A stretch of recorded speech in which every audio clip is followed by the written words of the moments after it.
Hi, today we're doing something a little bit different. We're doing a book review, and it's this book here, which is Dissolution by C.J. Sansom, and it's the first book in his Shardlake series of thrillers set in the 16th century. And I thought we'd do this. Actually, you wrote a review on this book quite a few years ago when I was publishing book reviews on the Anne Boleyn Files. I'm Tim, by the way, for those people that don't know this who I am. This is my husband, Tim. I think they've probably seen you. I don't know. We've got lots of new fans too. That's true. So, hubby Tim. And hubby Tim, you're not really into fiction, actually, as a whole. You tend to read a lot of biographies. I do, and business in your books. spare time, anyway. Yeah. So reading something like this was quite new for you at the time, but I raved and raved about it and passed it on to you, and you absolutely loved it. And I did. You voraciously read through the whole series, all of the ones that had been published, and then anxiously waited for the ones that hadn't been published. And it's got my name at the front because we lent it to so many people as well and got them into the series. So I thought it would be good if Tim shares his review from a few years ago with you. Okay, I can do that. I'll also look at the blurb. And then, as Disney Plus have just done the Shardlake series, the series of 4 episodes, which is based on this very first book, I thought we'd have an off-the-cuff, totally unscripted chat about it. We can do that. Because you watched it with me. I did, yeah. So, okay. Over to you, Tim, for your review. So my review is from a few years ago, but I think I still stand by what I said because You've reread it. I love the book. I love the book. So what I said was Dissolution, which is from the Shardlake series. It must be said that I was not really sure what to expect with this. My first Tudor period crime thriller. But to sum up Dissolution in 3 words, it was gripping. Like many books, the first chapter was a little slow-moving, and felt like it had been written to a formula. Story, story, fact, story, story, fact. But before I noticed, I found myself sneaking away to read another chapter, and by the end, I was very pleased with the scene that was set. And the multitude of blind alleys, twists and turns which kept me coming back for more. Set in 1537, the year after the execution of Anne Boleyn, and in the heart of the bloody years where Thomas Cromwell was seeking to remove all power from the monasteries, Dissolution charts the murder of one of the king's commissioners at Scarnsea monastery on the south coast of England. Seemingly secure in its position, there are many hidden and untold secrets behind the facade of the building, secrets that must be uncovered. Hunchbacked sleuth Matthew Shardlake is sent by Cromwell to catch the killer and to keep events at the monastery from the public eye, but almost as soon as Shardlake reaches Scarnsea, he becomes embroiled in intrigue and mystery, which have him searching his own past as well as that of the monks. Dissolution leaves the lasting and clear mental picture of the times, the social pressures on servants, commissioners, and even those in power. It really fills in the details of life during the turbulent times, and above all it leaves you in the dark until the very last. The perfect recipe for any murder mystery.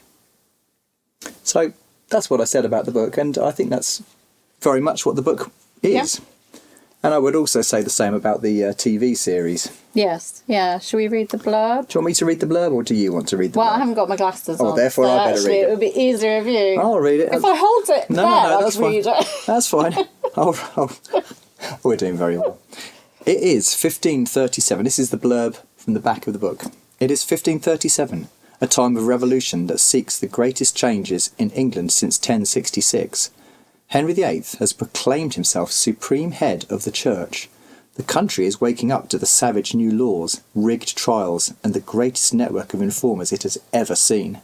And under the order of Thomas Cromwell, a team of commissioners is sent throughout the country to investigate the monasteries. There can only be one outcome: dissolution. But on the Sussex coast, at the monastery of Scarnsea, events have spiralled out of control.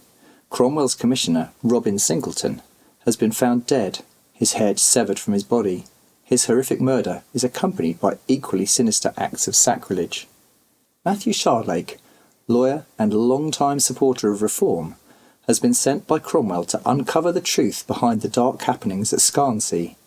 But investigation soon forces Shardlake to question everything that he hears and everything that he intrinsically believes. That's a good blurb. That was a very good blurb. Yeah.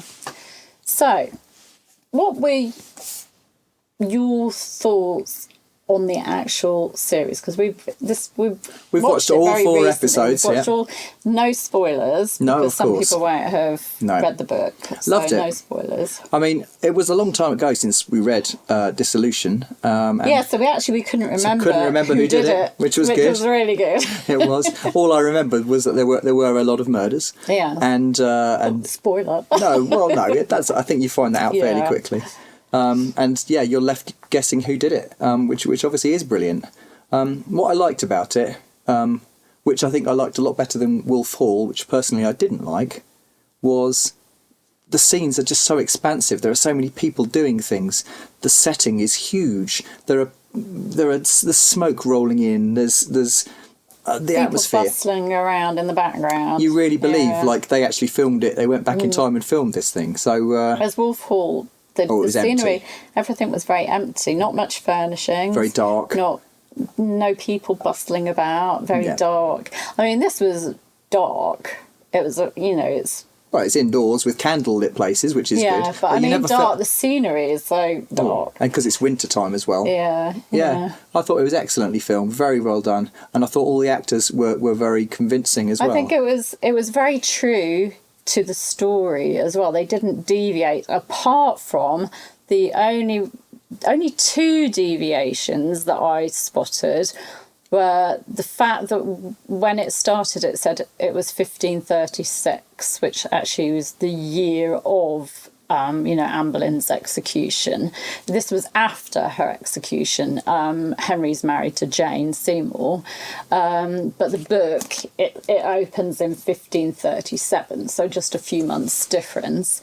The second thing that was different is Shardlake's sidekick is Jack Barrack in this, whereas Jack in the series doesn't come in until the second book. I must say, I didn't notice that. Mark is his sidekick. It meant nothing to me, really. I didn't notice that. Even as a CJ Sansom difference. said that he really actually didn't like Mark's character. I think there's an interview with him, and that's why he got rid of him.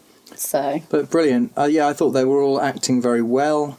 It really put you into the life and times, which actually CJ Sansom does with his books. Yeah.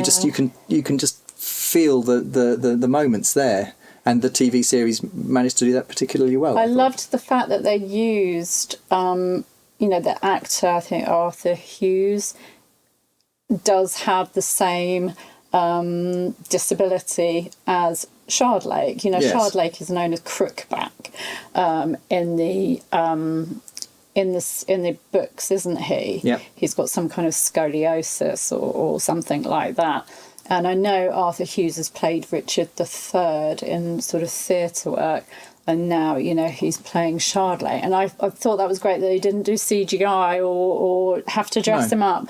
He was someone that sort of held himself naturally as Shardlake would have. So I thought that obviously brought even more reality to the role. And what did you think of Cromwell, Sean Bean as Cromwell? So I suppose he was the least convincing character for me, but that's possibly because he's in so many things. You know him from Game of Thrones. Really? Well, yeah, I guess that's true. Yeah, so I suppose he was the least convincing, but he's not he doesn't have a very big role to play actually in the story, so it wasn't a problem to me. No, he's more of a background kind of. Yeah, but what I love about it, and I won't give too much away, what I loved about it is how Shardlake is so challenged through the storyline, because at the start he's really someone that's doing Cromwell's work, is really intent on doing Cromwell's work because he believes what Cromwell believes. Shardlake is a reformer. He wants to get rid of the corruption in the monasteries and that. But the things he finds out about Cromwell and Cromwell's men and the events of 1536 and, the dark secrets really, really challenge him. I think his belief in Cromwell and, his faith in Cromwell, I think. So I really love that. So do you know, I must say I don't know, I'm hoping it's going to be a huge success. Do you know if they're planning on doing the next book in the series? Or? I think so. I would hope so. Dark Fire is the next one, I can't remember. Oh, that was a good one. Yeah. Oh, I really hope they do that one. They're all fantastic. That was a good story. They're so fantastic. So yeah, I believe so. I hope so. I can't imagine it was ridiculously expensive to film. I mean, they obviously had all the sets to set up and everything, but actually, I presume it was already filmed in an actual castle, so therefore they didn't have to build a castle or all of those kind of things. Yeah, it looked more like a castle than a monastery, didn't it? It did, yes, but it was quite imposing. It gave the right feel, I think. I really hope that they can continue the series on, because we could do with more C.J. Sansom, really. Yes, well, unfortunately. And unfortunately, he sadly just passed away. But he was executive producer for the series, so he would have seen, Shardlake being brought to life. But I think he was in the middle of writing a Shardlake book when he died. So unless he was nearly finished and they get a ghostwriter to finish it off, that's just sadly. It's a big series though, and I would definitely say, if anybody asks me what book would you recommend for Tudor history fiction, I would say his series. Absolutely, it's the perfect storyline. I think what he's really good at, what I say to people is that when you're reading his books, Tudor London or wherever Shardlake is just like you can almost smell it. He's got that gift. C.J. Sansom's got that gift that in just a few words he can evoke a complete scene. Yes. You can smell, you can see it.